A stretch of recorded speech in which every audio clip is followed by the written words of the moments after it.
India మనకు కూడా వాళ్ళే మన ఓపికనే ఇవాళ మన టారిఫ్లు తగ్గే కారణమైంది. 18% టారిఫ్ అనేది భారత్ యొక్క సరుకులకు ఒక మంచి కాంపిటేటివ్ ప్రైస్ ఇచ్చింది. యుఎస్తోనే భారత్ ఇవాళ చేతులు కలుపుతలేదు, యూరోపియన్ యూనియన్తోని ఎఫ్టీఏతోని అదర్ డీల్స్ కూడా చేస్తుంది. అంటే ఒక స్ట్రాంగ్ లీవరేజ్ చూపిస్తుంది ప్రపంచం స్థాయిలో.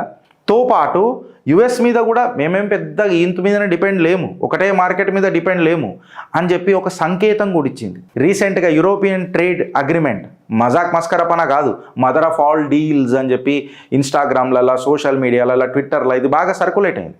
ఈ ఘనత మళ్ళా చేసిన ఆ నరేంద్రుడికి ఇద్దామా లేదా? తో ఇవాళ నరేంద్రుడు సరెండర్ అయిందా? ఈ మాట అన్నో నోట్ల పీనుగులెల్లా. ఇక నిజంగా చెప్పాలనంటే ఆ నోట్ల మా అన్నువాడ తిట్టాలా వద్దా? స్ట్రాటజిక్ పేషెన్స్ అనేది అయితే ఉంటుంది కదా, ఇవాళ ట్రంప్ ఎంత మాట్లాడినా ఈయన పెదవి విప్పలే, మాట్లాడలే. ఒక స్టేజ్లో మనకు కూడా అనిపించే మోదీ అనేస్తే అయిపోతుంది కదా అని ఒకసారి జర కట్ చేసి పడేయరు కదా, అయిపోతుంది కదా అని చెప్పి మనం కూడా అన్నాం.